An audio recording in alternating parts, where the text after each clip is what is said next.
I'd like for you to talk about how pleased you are, or maybe even how surprised you are that the club is having this kind of start so far to the season. Well, our start has been up and down. The early going, we ran into some injury problems. We lost two defensemen, Dowdy and Walker. I think that's well known now.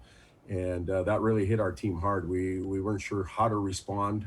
We had to fill those holes quickly, and it took us a little while. But since we got our legs back underneath us, the team has played really hard. It's checked its way to some victories here lately, and we seem to be going in the right direction. So is it a surprise? Not necessarily. It is a relief, though, that we've been able to right the ship here and get going in the direction that we want to be going. Coach, I know a lot of times in hockey, people talk about the culture in the locker room and how important it is to the play on the ice. I'd like for you to talk about the culture you have developed in the locker room that has really helped the play on the ice to turn around in a positive direction. Well, you know, we want to be a very aggressive team. We want to be a hungry team. We use the word hunt a lot.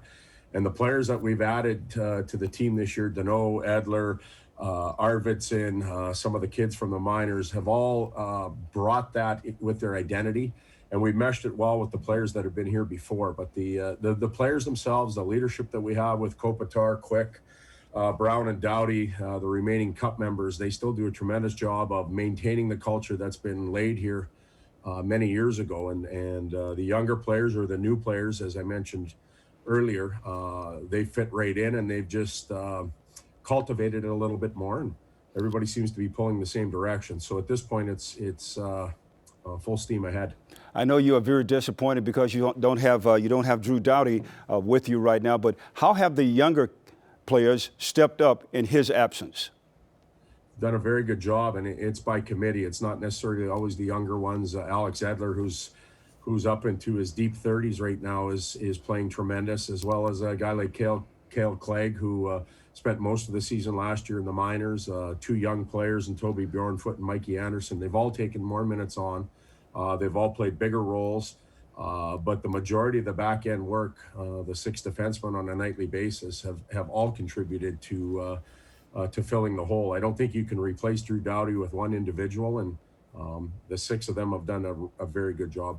And then there's the captain, and Andrzej Kopitar, who just keeps playing at a very high rate of consistency, no matter what, really.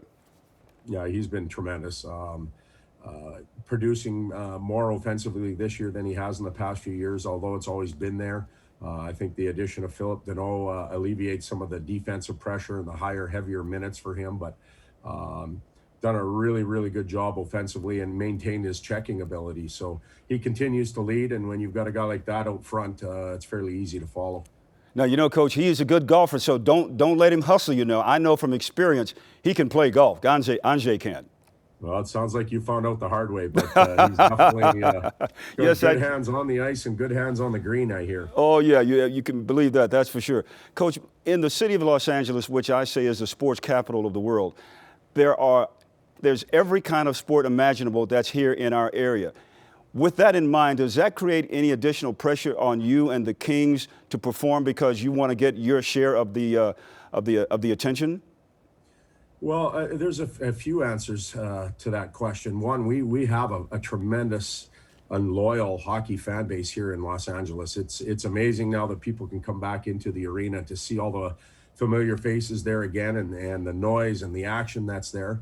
But it's also our responsibility in this community to grow the game, and whether that's at the grassroots level with the young players that maybe have never picked up a hockey stick, or they're not familiar with it, to the ones that are playing minor hockey. And we continue to work really hard, the organization, not just the players and the coaches, but the whole organization, to grow the fan base. And you know, for the fans that haven't been to a game yet this year, that energy's back in the building. It's so exciting to have people there again. And I think some of us, including me, forgot what that felt like. And to have played 15 games now in front of some sold out buildings, it's quite rewarding, and certainly would be a great experience for anybody to enjoy.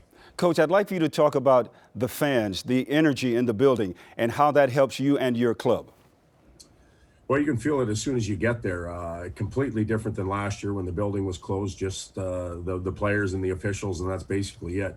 as soon as you get there, you can feel the buzz. You can feel the workers getting ready for the night, the attendance preparing the building for the event. And then as the fans start to arrive, there's noise, there's action, warm up, you can feel it. And then when the game gets going, it's uplifting for the team. It's hard to explain if you're not on the bench, but the fans do act as that, in our case, that sixth skater on a nightly basis. And we're really excited about coming home here for our long home stand. And we're sure that they're going to be out there for us.